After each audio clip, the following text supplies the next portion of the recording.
It's your girl Bebe Clement, the author of How to Go from Employee to Entrepreneur and the host of your weekly business show, Bebe Means Business, the show where we discuss everything you ever wanted to know about business but you were afraid to ask. How do I start my business? How do I raise the finance? How do I grow my business? Where am I going to find my customers? Join me every Tuesday at 1:30 p.m. on Star Radio UK to get all the information and tips that you need to become a successful entrepreneur and become financially free. Remember, don't let life dictate to you. Rather, put your signature on life. Get ready for this. Good afternoon, ladies and gentlemen, and welcome once again to the show that is the highlight of your week. I know it is. You're welcome to the Bebe Means Business Show. This is a show, as you know, where you get all your advice, your tips, your information, to do everything to do with business and entrepreneurship and how to create wealth and become financially free. Today I have something different because, as you know, in the UK, October is Black History Month. It's Black History Month, where we celebrate all our achievements. We inform other ethnic groups as to our history, all that we have done and contributed to the economy of not just this nation but other nations, and we celebrate that. But I also want to use this time as a time of reflection amongst ourselves, just between me and you. We'll use it as a time of reflection. We're going to be talking today about Black businesses. Where are we now? Black businesses, where are we now? But before I delve into it, those of you who want to, and I don't see why you wouldn't want to, you can connect with me on Twitter at Bebe Clement. Twitter at Bebe Clement, that's my Twitter handle. Or if you're more used to Instagram, if you use Bebe_Clement. Or indeed, if you want to connect with me on LinkedIn, just type in my name, Bebe Clement, and I will definitely come up. But I'd encourage you to join because I'm always throwing stuff out there that will really help you on your entrepreneurial journey. So by all means, please connect with me. As you know, I run a group of small companies, and I'm also the author of that book that you can see at the bottom of the screen, How to Go from Employee to Entrepreneur. Now, as you know, we're in perilous times when it comes to job situation. We're in perilous times. But for many of you, this is the best time to start something that you've always wanted to start. This is the time to pursue the dream that is on the inside of you in relation to business and wealth creation. So if you're planning on embarking on that journey and you're not sure how to do it, I'd encourage you to get that book. You can get it from Amazon for $12.99, or indeed you can get it from my website, which is www.bbclement.com for the same price, and that will definitely help you on your journey. Okay, so if you're just joining me, I'm your host, Bebe Clement, and as I said earlier today, in celebration of Black History Month, we are going to be looking at Black business. Where are we now? Now, in as much as we want to celebrate all that we're doing in relation to business and entrepreneurship, but I also think that there's no point in us having a sentimental view of things if the reality is actually very different. So we're going to have a close look at the reality of where we are so that we can do better where need be, so we can make better strides and just improve and speed up the journey of becoming financially free, not just as individuals, but as a people. Speed up the journey of becoming financially free. So we're going to be looking today at where we are and where we should be and what we need to get to where we should be and what is holding us back. What is holding us back? So let's have a look at it. So the first thing I'd like us to have a look at is property. Now, as you know, when it comes to wealth creation, property is key, and I'll go back to that in a minute. But what interests me is I was reading some research done by Bloomberg earlier in the year. And according to Bloomberg, the typical Black family in the UK has zero, not 10%, not 5%, zero wealth accumulated in property. Whereas the average Caucasian or white family has £161,000. I'm going to say that again because it is alarming and I want it to alarm you properly so that we do something about it. So Bloomberg, who does all this research, you know that, they came up with a study that found that the typical black family in the UK has zero wealth accumulated in property, and compared that or offset that with the average Caucasian family that has £161,000. Now, the importance of property ownership in wealth accumulation cannot be overemphasized. If you want to build wealth, one of the best investments you will ever make is owning property. Crash, property tends to go up in value purely by market forces, purely by the laws of supply and demand. I remember many years ago, our first house cost us £53,000. We sold it a few years later for £180,000. Now, there are very few things that you will invest in that would give you that kind of return, let's be honest. And we didn't do anything to make that asset appreciate. We didn't do anything. So it's not like we painted it or anything like that. We didn't do anything. Just sheer market forces makes it increase. Now, obviously, if you have a property crash, then the opposite will happen. The property will lose value. But having said that, even in a property crash is a great time to actually buy property that you wouldn't normally be able to afford when there's a boom. So whichever way you look at it, property is a great investment. It's a great investment. Now, the reason why that finding by Bloomberg should be a source of fear to us and a source of panic to us as a people is because property is an appreciable asset, as I've said. An asset is anything that puts money in your pocket, and an appreciable asset is something that increases in value as you go along, which is what you want to be investing in if you want to create wealth. So that means that if we have 0% wealth accumulated in property, that means that we are shut out as a people of one of the best ways in which to create wealth, and more importantly, to pass that wealth down to our children. Now, as you know, for those of you who listen to this program a lot, you know that I'm very big on the whole generational wealth thinking. I don't believe that when you're creating wealth, you should be thinking just about you or maybe your spouse. You got to be thinking generationally. The Bible says that a wise man or a good man leaves an inheritance for his children's children, not just his children's children. So we should be thinking generationally. I think that's a good thing to borrow from the Bible. We should be thinking generationally. So when I read that statistic, that scared me. That meant that, in effect, if we're not careful, the next generation is going to have to start all over again, which is what keeps happening in the black community. So I want us to have a look at some of the reasons why. How did this come about? How did we get here? How is it possible that the black community, who has been here for generations now, has 0% of wealth accumulated in the property market? Now, one of the reasons is they found that only 30% of black people in the UK actually own their own property. Now, that is a problem in itself. And there are a number of reasons for that have nothing to do with us. That's not on us. And I'm going to be honest about that.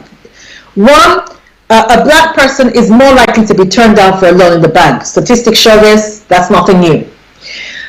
Two, we're more likely to have bad credit. It's almost like we're in a vicious cycle when it comes to wealth. So if you have bad credit and you're likely to be refused a loan, the possibility of you getting on the property ladder is greatly diminished. So there are some things that are actually beyond our ability, and there's nothing we can do about it at the moment. Although I actually think that the black community should come together and start making noise about this, but that's an issue for another program. Now, I was reading some research by Akugo Emejulo, who is a sociology professor in the University of Warwick, and he said something which I know he said in our defense. He said that except your parents were lucky enough to own their own home, you can't get on the housing ladder. Except your parents were lucky enough to own their own home, you can't get on the housing ladder. Now, first of all, I disagree with that statement. With all due respect, sir, I know you're a professor, but first of all, I disagree with that statement. our parents didn't have a property, and I know lots and lots of black people who own property in the UK whose parents did not own their own property. So first of all, I disagree with that, respectfully. But for me, there's a greater danger in those kind of statements, because if we're not careful, we tend to use those kind of statements as a crutch. And it tends to halt us finding a solution to the problem. And so I'm going to put that aside for now, and say, just like I said before, that we bought our property without any help from our parents. Our parents did not own their own home. Having said that, we bought it during the Thatcher era, and we were in social housing at the time. And this was a time when Thatcher had a policy whereby she was helping people in social housing begin to own their own homes, so they contributed considerably towards the purchase of a home. So I will say that that's true, and it's possible that many of us would never have been able to afford to get our own home but for that. But having said that, we have come a long way from that. And now it is easier to get on the property ladder. We have property investment clubs. And on this program alone, we've had property investors come on here a few times and tell us how to do it. We've had the amazing Bimbola Osage on this show a couple of times, as well as some others. And she runs a property investment club whereby you no longer need $200,000-300,000 of your own money to invest in property. You can pool resources together with other people, and there are lots of business investment projects that you can get involved in. So you can get involved in buy properties at auction, you do them up, and you flip them immediately, and everybody divides the proceeds depending on the percentage that you put in. Or you can buy property more for the long term, whereby you let them out, you put tenants in the property, so you get not only a share of the rent, but you also get capital interest or capital gains on the property, because as you're letting the property out, the property, as we said earlier, is increasing in value purely due to market forces. So let's say you keep such a property for 5 years, you can sell it after 5 years and then divide the proceeds, and then accumulate wealth that way, such that it is easier for you to put down the deposit on a property. So it is no longer true that you need 500, 400,000 to buy your own property. There are ways in which you can do it, even within our community. So if you'd like some more information about that, please let me know. Send me an email, or send me put something in Facebook. If you're following us on Facebook, put something in the chat, and we can get some information to you, some details to you, that you can get some more information as to how to do this. Do not be denied unnecessarily, because there are ways through these things. Now, those are the reasons that came out in the report, and some of the reasons that Akugu Amejilo brought to our attention. But with respect, I would like to give some of the reasons why we are having such problems in relation to property, and why we have zero wealth invested in property. So I want to just share the ones that I have observed from my own personal observations. Now, you don't have to agree with me. You don't have to agree with me, but these are my own personal observations. One of the reasons why we have no wealth in property is, one, we often get a bigger mortgage than we can afford. We often get a bigger mortgage than we can afford. You know, sometimes when I listen to black people in relation to wealth creation, it's almost like we approach our finances on a wing and a prayer, with our fingers crossed and our eyes closed. And we fail to be realistic about our financial situation and what we are capable of doing, and what we should get involved in and what we should avoid. So let's say, for example, you and your husband are bringing in between you 80,000 a year. So let's say I'm bringing in 30,000, my husband is bringing in 50,000. You already know what that 50,000 is going to do. You have to pay rent, you have to do council tax, you have to pay bills, the children have to eat, you have to wear clothes. You know already what that 80,000 is going to cover and what it's not going to cover. So if you are bringing in only 80,000 a year, why in heaven's name would you go and get a 400,000, 350,000 pound mortgage? There is no way you can afford that. No way you can afford that. And all you need is a slight mishap in your finances. Something you didn't foresee happening, perhaps being made redundant, or a child having to go to uni, or some kind of expense that you didn't envisage. That's all you need to happen. And before you know it, you are behind on your mortgage. And before you know it, the bank is breathing down your neck. And if you're not careful, they repossess. So if you're going to get on the property ladder, you have to be realistic about your financial situation and your financial capability. If your finances only stretch to a bedsit in Thamesmead, then invest in a bedsit in Thamesmead. Don't try and keep up with the Joneses, which is what we keep doing. Don't try and keep up with the Joneses and try and keep face and go and get a £400,000 3-bedroom house in Blackheath if you can't afford it. So be realistic about your finances and only invest in what you can afford. 2, a lack of information or understanding or ignorance of what we're getting involved in when it comes to property. So for instance, some people don't understand the difference between an interest-only mortgage and a repayment mortgage. They don't understand. So an interest-only mortgage is where you are only paying the interest. The principal loan remains the same, and that still has to be paid.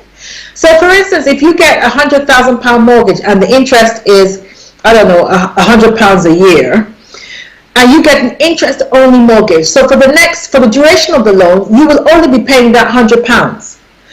But the principal, the £100,000, is still there, and you still have to pay that.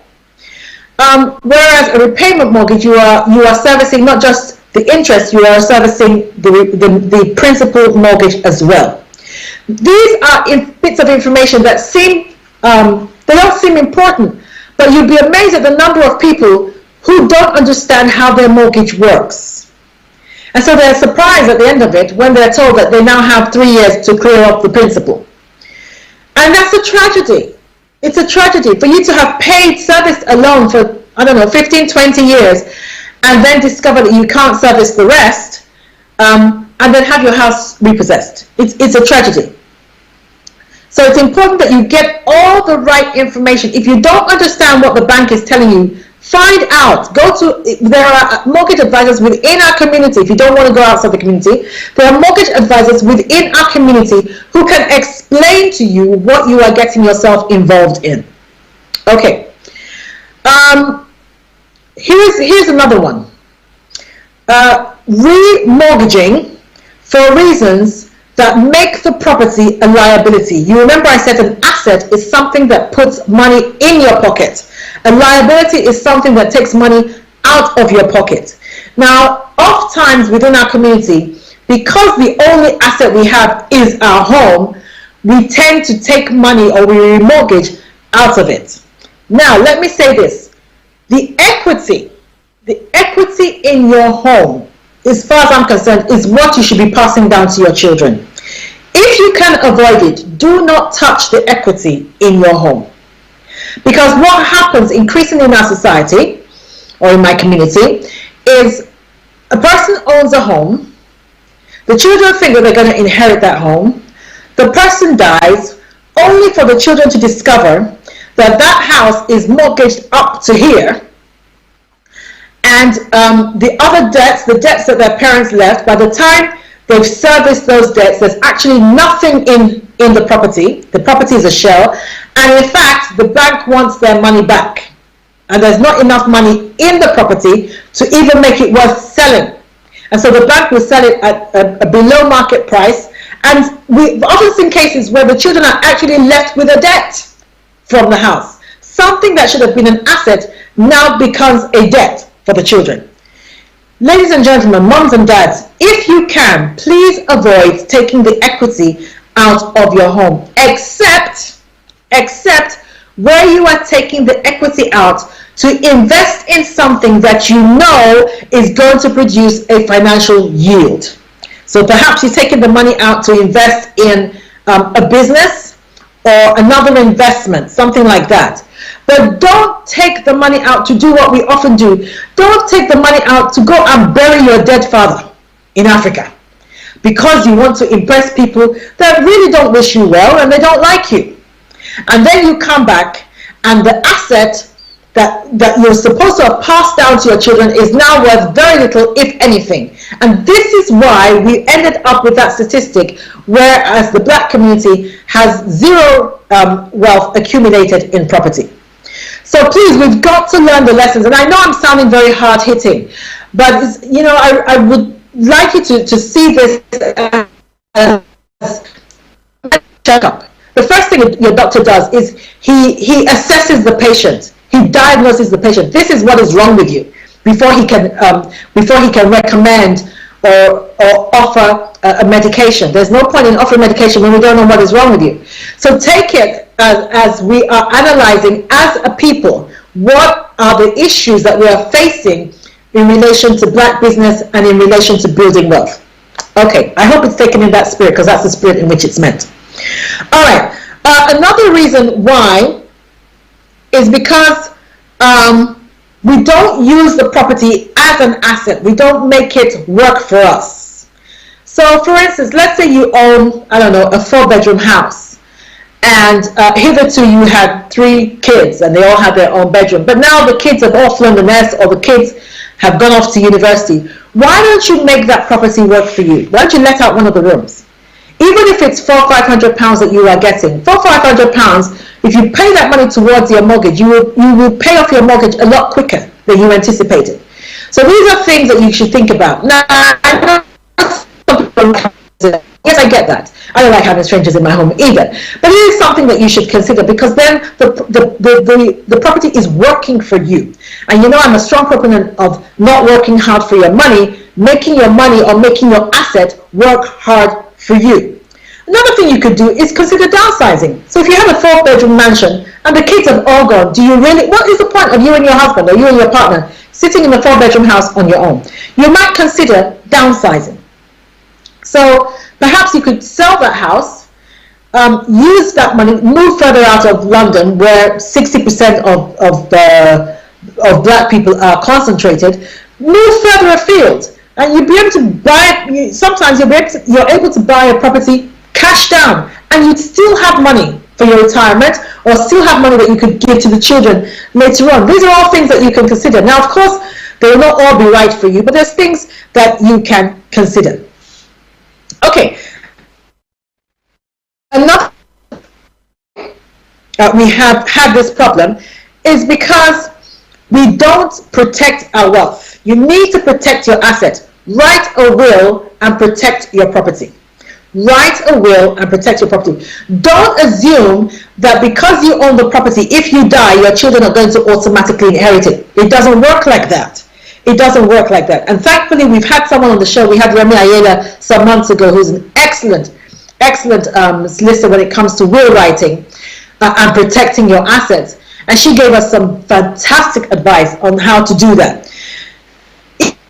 This is why this is important, because sadly, again, marital and relationship breakdown is at an all-time high within the black community in the UK. And so now it is not unusual to have people married 2-3 times. It's no longer unusual.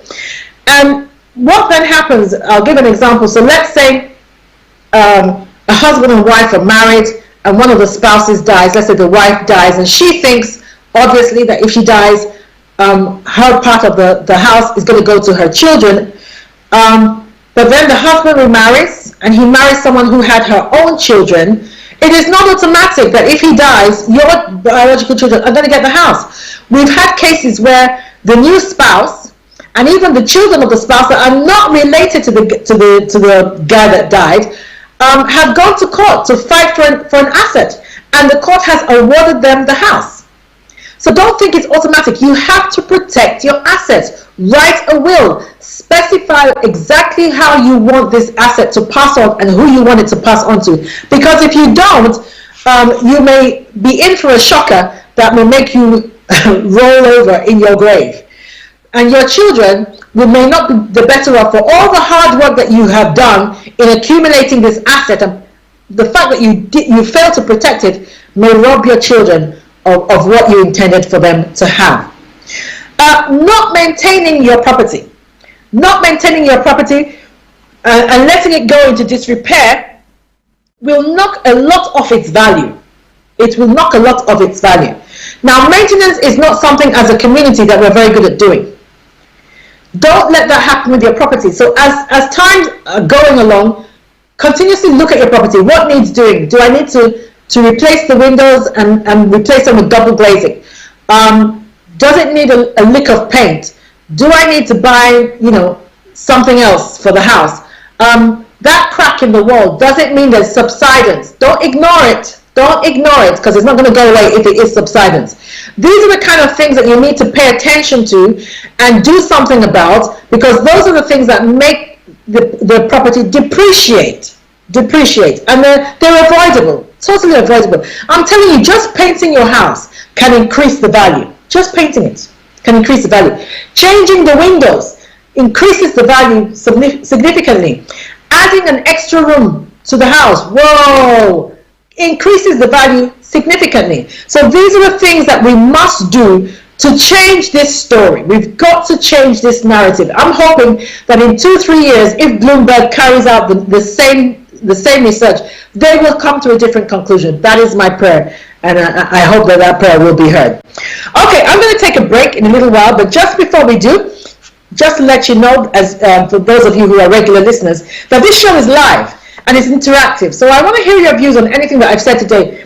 Maybe you disagree. Maybe you believe that black people do have wealth in property, and you disagree with the Bloomberg finding. Maybe you agree with Akugo Eregula that it's not our fault that we're not able to get on the property ladder. You're entitled to your opinion, but I want to hear it. So by all means, hook us up. You can hook us up on our Twitter handle, which is @StarRadioUK, or you can text or WhatsApp us on 07539 661 744. That number again, 07539 661 744, or drop us an email at info@StarRadioUK, or join us on Facebook. If you're joining us on Facebook, just put your question or your opinion in the chat, and I will shout it out after the break.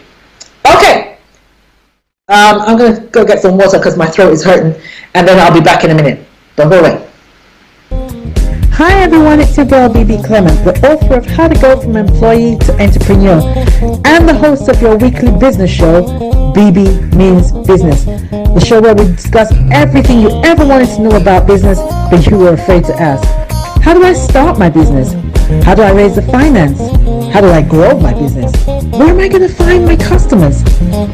Join me every Tuesday at 1:30 p.m. on Star Radio UK to get all the information and tips that you need to become a successful entrepreneur and become financially free. Remember, don't let life dictate to you. Rather, put your signature on life. Get ready for this. Okay, ladies and gentlemen, welcome back. And for those of you who are just joining us, I'm your host, Bebe Clement, and you are tuned into the program of the week, Bebe Means Business. This is the show where you get all your information and advice on anything and everything to do with business, entrepreneurship, creating wealth, and how to become financially free. Okay, so just before the break, we were looking at today's topic, which is black business. Where are we now? And we were having a cold, dispassionate view of where we are as entrepreneurs and what we need to do to get to where we want to be. And we were looking at property as an asset. And the Bloomberg report, the sad, very sad and disheartening Bloomberg report that black people in the UK have 0% of wealth accumulated in property. So now I'd like to look at business itself, black business itself. All right.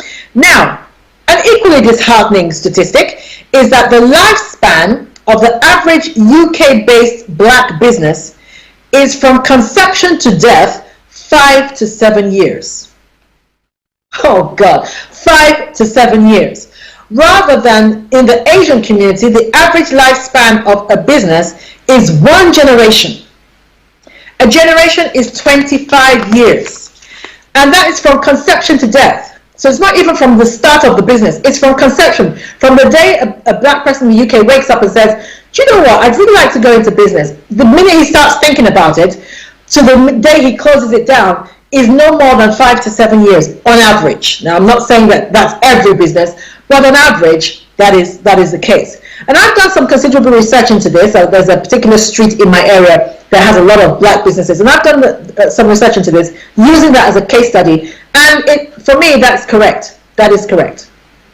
So, we are going to have a look at the reasons why. Why is it that our businesses do not last long? What are we doing wrong? What are we doing different from other community groups? Let's have a look at some of those things.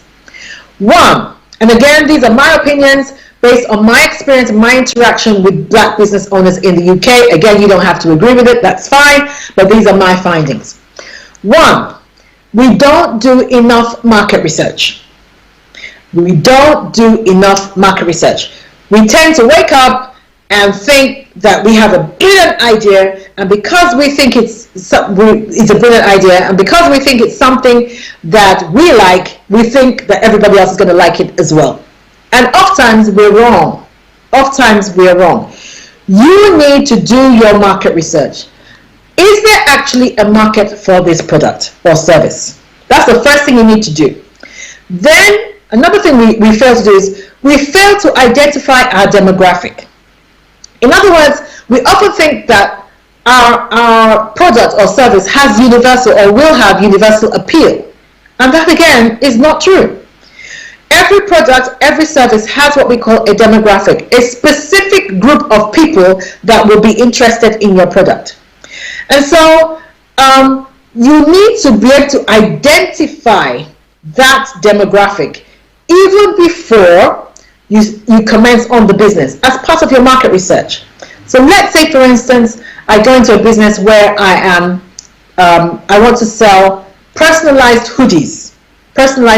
Now, it is unlikely that somebody of my age or my generation is going to go around with a personalized hoodie on. Very unlikely. So if you're pitching to me and my group of friends, it's unlikely your product is going to sell. But if you identify which target audience wears hoodies, one, they're usually young people. Yeah? Oftentimes they're male.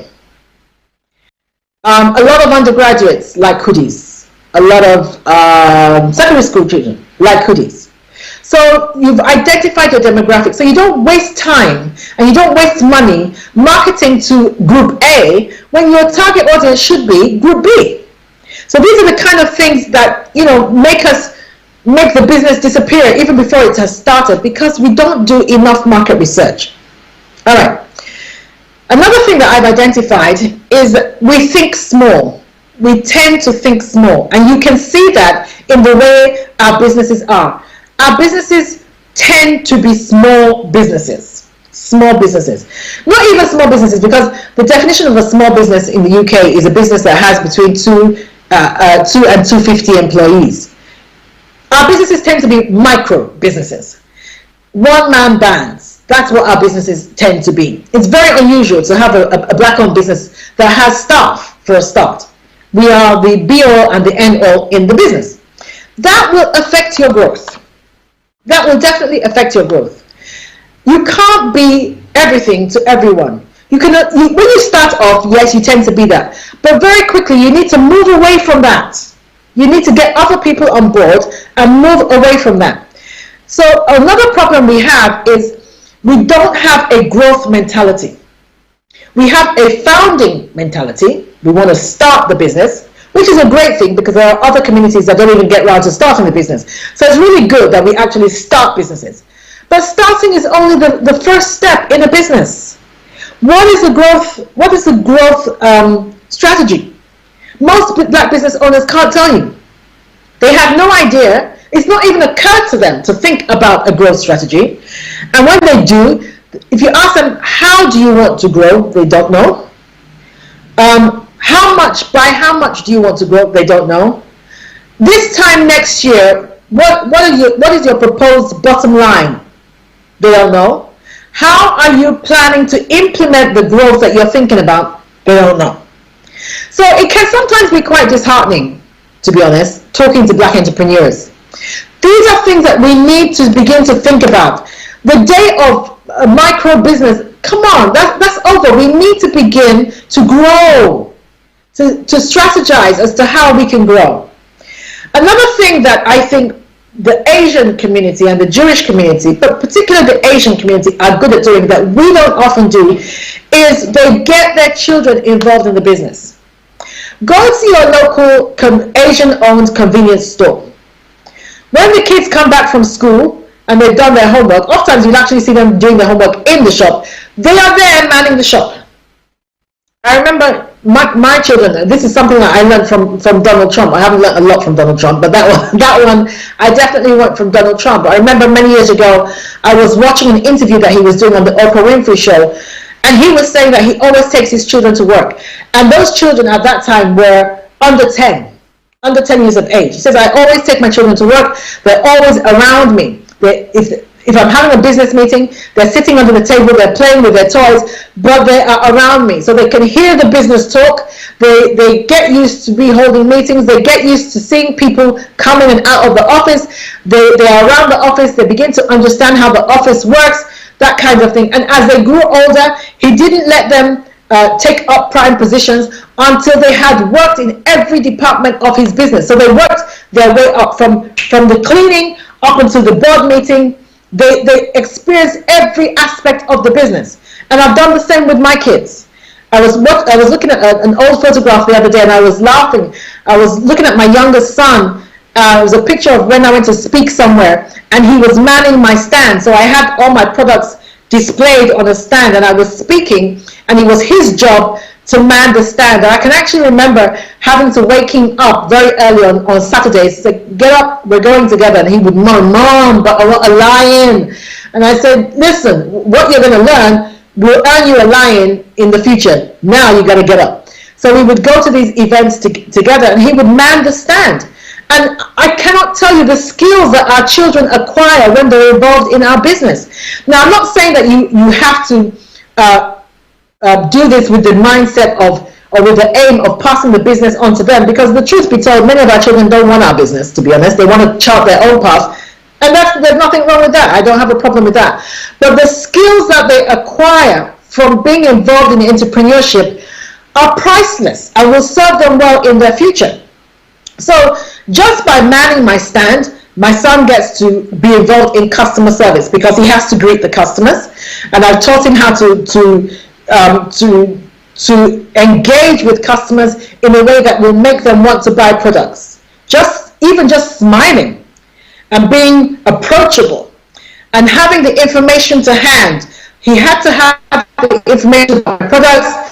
As regards price, he needed to know what was the price of each product, how people could pay. So those who are paying in cash, he needs to know how much to give them back in change.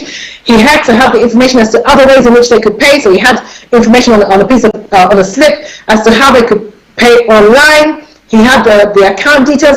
All those kind of things are important. And he acquired those skills that will serve him well in the future. So we should get our children involved. If you are a caterer, get your child. I mean, I think it's a tragedy. If you are a caterer and your daughter doesn't know how to cook, that's a tragedy.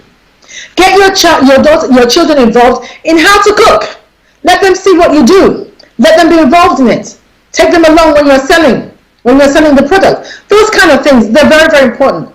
And so when we're talking about generational wealth, other communities arm their children with skills that will serve them in the future and enable them, empower them to create their own wealth. And if we don't do that, then again, our children are going to be starting from behind. And I think we do our children a great disservice if we don't expose them to entrepreneurship. It's important. It's important. Don't let your children just lie around during the summer holidays. Let them go and work. Let them go and work. It won't kill them. Let them go and work and see what life is really about so they'll be served well in the future. Okay, another thing that we don't do when it comes to business is we don't understand the importance of professional services until we get into trouble. If you're going to go into business, you need, at a minimum, you need an accountant or a bookkeeper. You need that. You need a lawyer. Please hear me. You need a lawyer to keep you out of trouble, to protect you, and to help you when things go wrong. Don't wait until you have done wrong or somebody has done you wrong before you get a lawyer. You need one. And of course, I'm going to do a plug. We have a law firm, if you're based in the UK, Clement Listers. And we're a commercial law firm. We're dedicated to small business owners. So by all means, please give us a shout out if you need any help. It's Augustine Clement Solicitors. If you Google us, you will find us. And our number is 0203-223-0800. By all means, any advice or any help that you need in relation to your business, don't sit there in silence. Don't sit there and suffer. Don't sit there in ignorance because you lack the information that you need to do well in your business. Hire somebody that can help you. You will also need a business advisor. I will strongly encourage you to get one. Strongly encourage you to get one. Okay, another reason why I think our businesses don't last for very long, and research shows that they last between 5 and 7 years, is we don't collaborate enough. We don't collaborate enough. Too many of us are doing our own little thing in our own little corner of the world, and we're doing it literally to death. Listen, don't do that anymore. And I've got to say, this is one area that I'm pleased to see in the recent years. And when I say recent years, I'd say within the last 3 years. But that is changing. I see more and more black groups begin to come together. What can I do that can help you? What can you do that can help me? One of the things that I'm doing tomorrow, actually, I'm speaking at the Christian Christian Millionaires Book Club. I'm speaking there, and I'm going to be speaking about a mastermind group and promoting a mastermind group that I run to them, because it is a way in which you can collaborate. I cannot overemphasize. Actually, Archie, if you'd be kind enough to put that on the screen. I cannot overemphasize the importance of being involved in a mastermind group. I really can't. I can't overemphasize, because a mastermind group, it brings together a group of like-minded entrepreneurs. You're all on the same page, and all they do is they brainstorm and they help you solve problems in your business that will stop your business from disappearing off the face of the earth. They help you. They lend of you their expertise, they lend of you their contacts, and sometimes they even lend of their money to ensure that your business succeeds. And they hold you accountable. And these are the things that you need in business. Otherwise, entrepreneurship can be a very lonely enterprise. It can be very lonely. And if you're not careful, something that started as a good idea or can turn into something that frustrates you and depresses you and disappears off the face of the earth. So you need to have these kind of collaborations. Look, we've got to move away from small-minded thinking.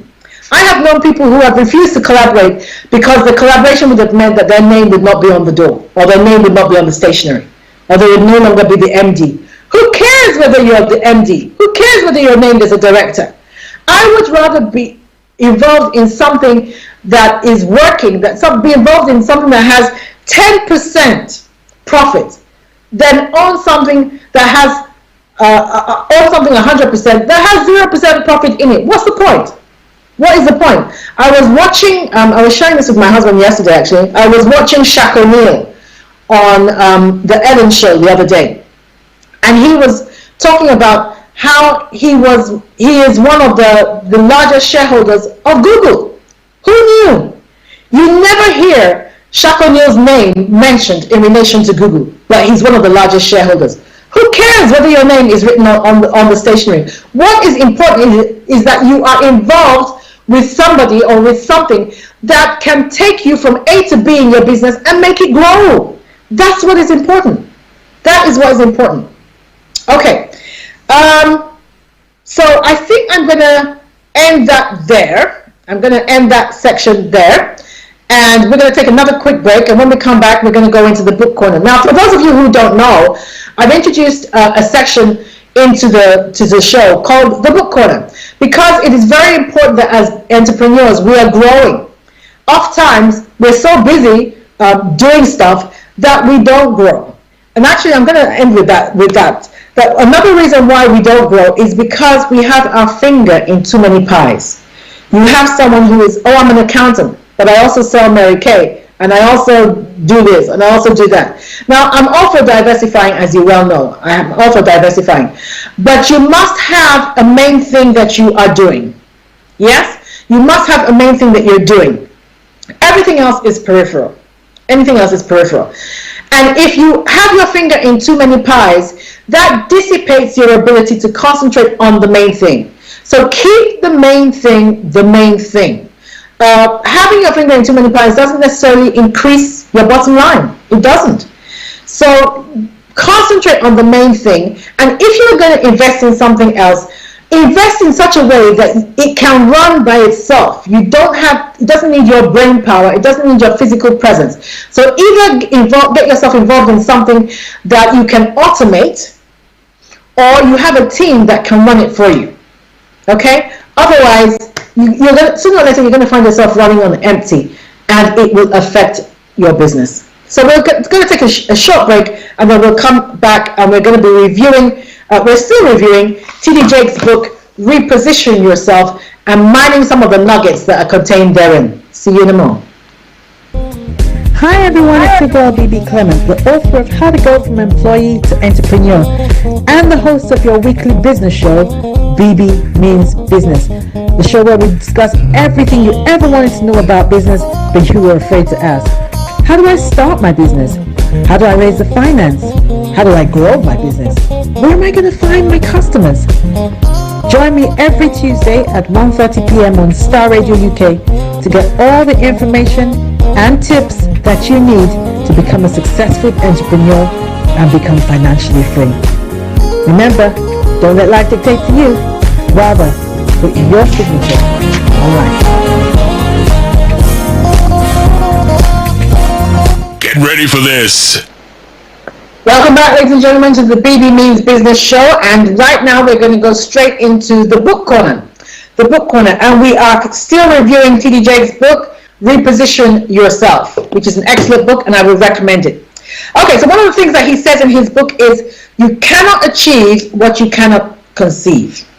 You cannot achieve what you cannot conceive. And for those of you who are with me before the break, you remember that we're looking today at black businesses. Where are we now? And one of the things that we looked at is the fact that our businesses tend to be small. And one of the reasons why our business tends to be small is because we cannot conceive, for some reason, for a number of reasons, we find it very difficult to conceive and indeed believe that we can own big businesses. So if you are running your business from, I don't know, a table in your bedroom, you need to begin to conceive that I'm going to move out of this bedroom, I'm going to buy my own building, or I'm going to move into an office, a larger office in town. Begin to conceive that. Begin to think about it. Begin to own it. And for those of you who are of the faith, begin to pray it into being. Or perhaps you've been in your office for the last 5 years, but you're in a low-end part of town, and you've always wanted to have an office in the city, because that will take you to another level. Begin to conceive it. Why should somebody else have an office in the city and you shouldn't? Why? They don't have two heads. Why? They're an entrepreneur just like you are. So begin to think bigger, ladies and gentlemen. Begin to conceive what it is that you want. Begin to conceive what it is that you want. So let's say your annual return right now is 100,000. But what you would really like is to have your turnover to be 500,000. Begin to see that. Conceive it in your mind. You know what? My services are worth 500,000. Or maybe I'm currently charging an hourly rate of 150. But you know that you are worth a lot more than that. Yeah? So begin to conceive it. I am worth £250 an hour. So the next time I'm going to go and pitch to someone, that is what I'm going to tell them. My fees are £250 an hour. And I'm not going to back down. I'm not going to back down. That is how much I charge. And if that client says no, then clearly they're not your client. Go look for your client. Go look for your client. Okay, there's nothing, I've said this before on this program, there is nothing like a product that is too expensive. Nothing like that. If they can't afford it, then they're not your client. Go look for your client. Okay, another thing that T.D. Jakes says in his book is never give up. Never give up. Keep doing until. Never give up. Keep doing until. So don't let age stop you. Oh man, I've missed the boat. I'm in my 50s now. It's never going to happen for me. That is a lie. That is a lie. There is no reason why it cannot happen for you. There is no age limit on success. And success is defined by the continuous pursuit of a goal. For me, as far as I'm concerned, that's it. The continuous and persistent pursuit of your goal, that is success.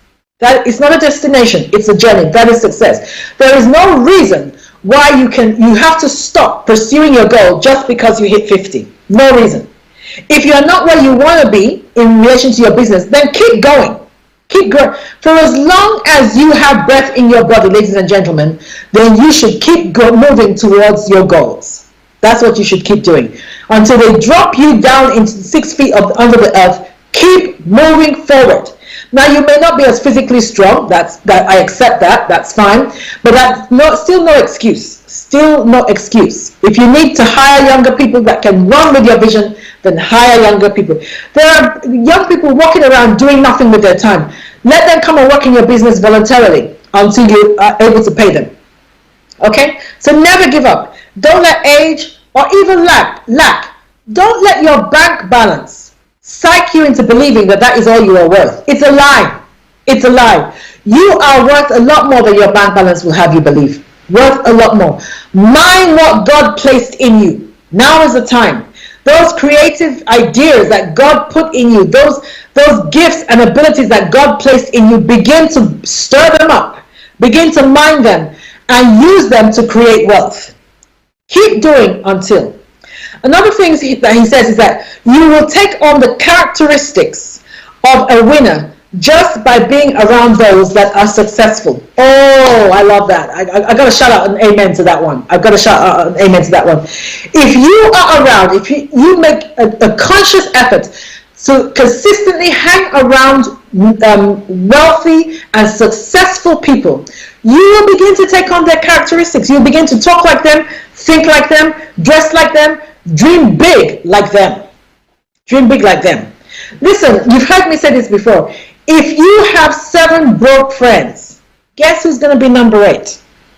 Okay, it's a no-brainer.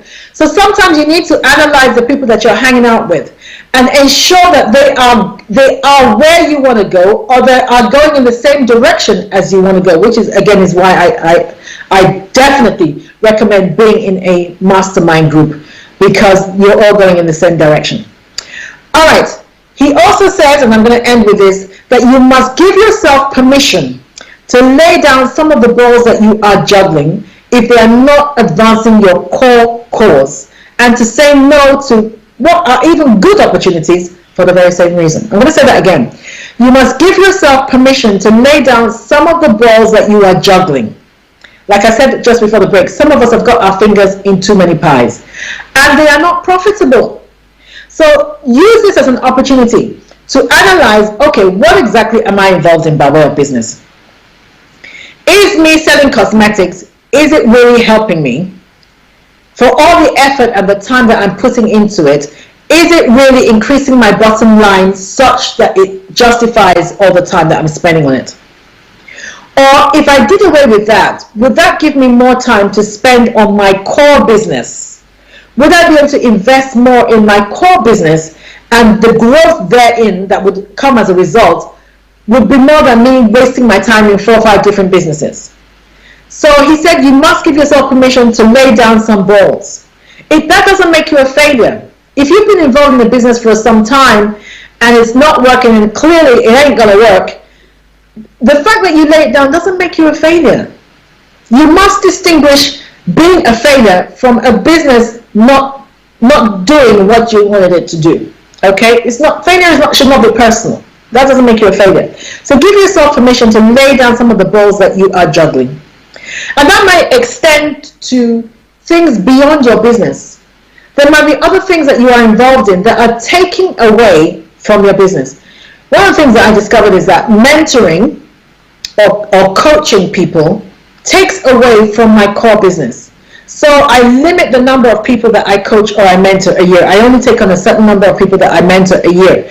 And for me to mentor you, you have to be, I have to see that you are serious about what you are. I haven't got the time to just be pouring myself into somebody that's, that's very casual about their business. I got to see that you're hungry. You're hungry. So I limit my time to those kind of people so that, again, I don't dissipate my energy. So give yourself permission to lay down some balls that you are juggling that are not working, that are just not working.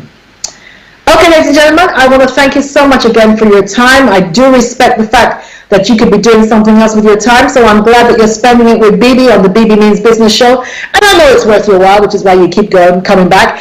I want to give a shout out to everybody that's listening from all over Africa, because we have an increased number of people listening from Africa. So I want to thank you so much for the support. Thank you for tuning in every week. Tell others, there's lots to learn. If you've got children who seem like they're not doing anything with their life, tell them to tune in. You never know what spark will be ignited in them, so that you ensure that they have a bright future. Ladies and gentlemen, thank you once again. Stay safe, stay well, and as I always say, don't let life dictate to you. Rather, put your signature on life. Bye-bye. Hi everyone, it's your girl Bebe Clement, the author of How to Go From Employee to Entrepreneur and the host of your weekly business show, Bebe Means Business, the show where we discuss everything you ever wanted to know about business but you were afraid to ask. How do I start my business? How do I raise the finance? How do I grow my business? Where am I going to find my customers? Join me every Tuesday at 1:30 p.m. on Star Radio UK to get all the information and tips that you need to become a successful entrepreneur and become financially free. Remember, don't let life dictate to you. Rather, put your signature on life.